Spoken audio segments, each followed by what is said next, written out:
केंद्र ने वन संरक्षण नियम 2022 में बदलाव किया है, जिसको लेकर छत्तीसगढ़ विधानसभा में वन मंत्री मोहम्मद अकबर ने शासकीय संकल्प पेश किया।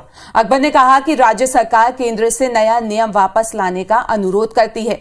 अकबर ने कहा कि नियम लाने से पहले केंद्र सरकार ने राज्य से कोई सहमति नहीं ली। मंत्री ने कहा कि नए नियम को लागू होने से वन क्षेत्रों में रहने वाले अनुसूचित जनजाति और अन्य वनवासियों का जनजीवन और उनके हित प्रभावित होंगे।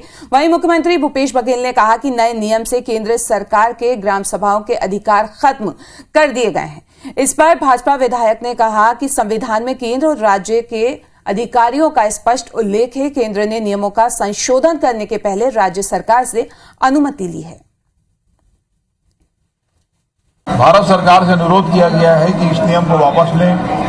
उसका कारण यह है कि जिनको वन अधिकार पत्र प्राप्त हो चुका है, जिनको वन अधिकार पत्र प्राप्त किया जाना है, उनके दावे का निराकरण पहले हो जाए और उसके बाद फिर कोई प्रोजेक्ट आए जिससे वो सुरक्षित रह सके, और इसीलिए इसको वापस लेने का संकल्प प्रस्तुत किया गया। अगर ये चाहते तो खाली उसमें ये कर सकते थे कि जो FRA के लोग हैं जिनको वनाधिकार पट्टा दिया गया, उनके हितों को सुरक्षित रखने का प्रावधान किया जाए।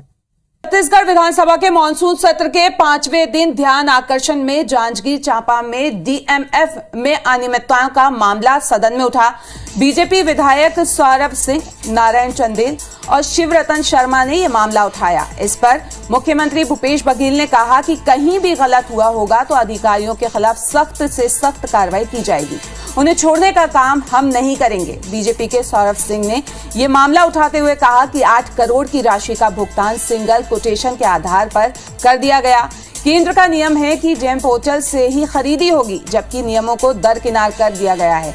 मुख्यमंत्री भूपेश बघेल ने कहा कि जांजगीर जिले में प्रतिवर्ष 100 करोड़ से अधिक राशि DMF से प्राप्त होती है। शासी परिषद के अनुमोदन से राशि खर्च की जाती है। कलेक्टर के तबादले के बाद 30 करोड़ रुपए की खरीदी किए जाने की बात सही नहीं है। केवल 10 करोड़ रुपए की खरीदी के आदेश जारी किए गए हैं।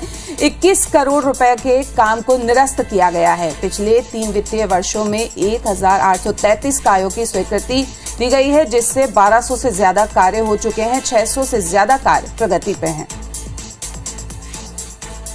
छत्तीसगढ़ में लगभग 2000 करोड़ के DMF का प्रतिवर्ष खर्च किया जाता है, और इस DMF की राशि में किस ढंग से भ्रष्टाचार हो रहा है, इसके बारे में तो हमने चर्चा ही नहीं की।